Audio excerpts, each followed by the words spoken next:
Assalamualaikum warahmatullahi wabarakatuh. Perkenalkan, nama saya Siti Gita Rajana. Saya sebagai guru pembimbing di SD Najaka Suma 1, Kecamatan Solokan Jeruk. Di sini saya akan mereview AI yang berjudul Hikmah Tikus Sawah, ditulis oleh Yune, diterbitkan oleh Sipi Nusa Persada, berhalaman 90 halaman.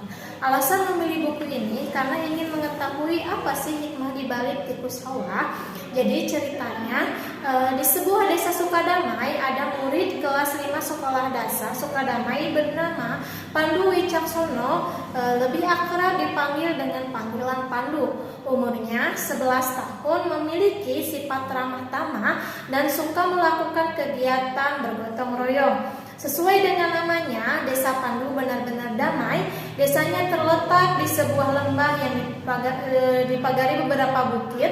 Penduduk desanya sebagian besar memantap pencaharian sebagai petani, baik sebagai petani yang memiliki sawah maupun sebagai petani penggarap yang mengerjakan sawah milik orang. Pandu memiliki dua orang sahabat yang bernama Rahmat dan Sukarno.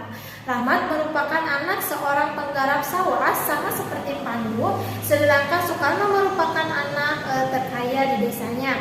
Mereka bertiga berteman akrab. Bagi mereka, Desa Sukadamai merupakan daerah yang terindah, akan pemandangannya dapat menenteramkan hati. Namun, kedamaian di desanya yang indah itu terusik oleh serangan ganas tikus-tikus yang merusak areal persawahan. Mereka menyebut tikus itu adalah si monyong, sesuai dengan mulut tikus itu yang monyong. Rupanya tikus itu merupakan hewan yang mempunyai kelebihan seperti panca indera, melebihi panca indera manusia. Panca indera tikus itu terdiri dari indera penglihatan, indera pendengaran, penciuman, indera perasa, dan indera peraba. Meskipun sebenarnya mata tikus itu kurang berkembang dengan baik, tetapi kepekaan matanya terhadap cahaya sangatlah baik. Jadi meskipun cahaya di depannya itu hanya sedikit seperti malam hari ataupun di tempat yang gelap, tikus monyong itu mampu mengenali benda di depannya yang berjarak 10 meter. Semua warna yang dilihat si tikus monyong itu adalah warna kelabu, kecuali warna kuning dan hijau cerah. Pandu, Rahmat, dan Sukarno memikirkan bagaimana bisa mengusir atau menangkap tikus monyong itu. Rupanya ketika tikus itu sedang mencari makan dan mendengar suara kencang, dia akan melarikan diri ke tempat yang bisa sembunyi. Akhirnya mereka terpikir untuk mengkageti si tikus monyong dengan tutup panci bekas dan menyiapkan kantong-kantong plastik yang diletakkan di depan sarang tikus. Kemudian mereka tabuh tutup panci itu dengan keras, terdengar suaranya sungguh ramai. Mereka sangat bahagia. Akhirnya tikus itu terperangkap. Setelah mereka menangkap beberapa tikus, Pandu, Rahmat, dan Sukarno membawa tikus monyong itu dan mendatangi balai desa untuk melaporkan bahwa ada serangan tikus di areal persawahannya. Di balai desa, mereka bertemu dengan Padawam, seorang pengrajin dari bahan dan barang-barang bekas. Mendengar dari laporan Pandu, Rahmat, dan Sukarno, Padawam mengambil tikus yang besar yang telah mati. Hal yang membuat kaget Pandu, Rahmat, dan Sukarno adalah Padawam memotong dan membuang bagian kepala tikus, kaki, tangan, dan ekor dengan pisau tajam. Lalu dengan hati-hati Padawam membelah tubuh tikus serta memisahkan antara kulit dan daging. Karena kalau tidak hati-hati kulitnya akan mudah sobek.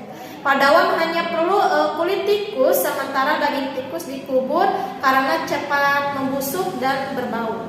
Padawam membuang bulu-bulu tikus itu dengan cara mengeroknya. Kulit tikus itu kini sudah halus dan sudah tidak terlihat lagi bulunya. Setelah selesai mengerok, Padawam menjemur di bawah sinar terik matahari sampai kulitnya mengering dan tidak berbau. Padawam membuat kreasi kombinasi topi dan jaket dari kulit tikus sawah. Walaupun sedikit terdengar menjijikkan, tapi Padawam menjadikan kulit itu tidak terlihat dari kulit tikus dengan cara mengecat dengan cat khusus agar terlihat menarik. Warga desa Sukadamai itu tidak mengira dengan kreatifan Padawam. Nilai jual dari kulit tikus itu pun sangat tinggi, membuat warga desa Sukadamai menjadi maju dengan usaha sampingan memanfaatkan bahan atau barang bekas yang dibuat menjadi barang nilai seni. Hikmah yang bisa diambil dari cerita tipu sawah ini mengutip salah satu peribahasa, yaitu sambil berdiam masak nasi. Artinya mengerjakan dua pekerjaan dalam waktu bersamaan, seperti petani dan pengrajin. Manusia hanya diberi amanah oleh Allah untuk merawat serta mengembangkan demi manusia. Kalau kita merasa bahwa sesuatu itu adalah hasil usaha kita sendiri semata tanpa ada campur tangan Allah sebagai pemberi rezeki, artinya kita sudah berlaku sombong. Ketegasan Allah yang tertulis di Al-Quran surat Ibrahim ayat 7 yang artinya, sesungguhnya jika kamu bersyukur pasti kami akan menambah nikmat kepadamu, dan jika kamu mengingkari nikmatku maka sesungguhnya azabku sangat pedih. Sekian review dari saya. Wassalamualaikum warahmatullahi wabarakatuh.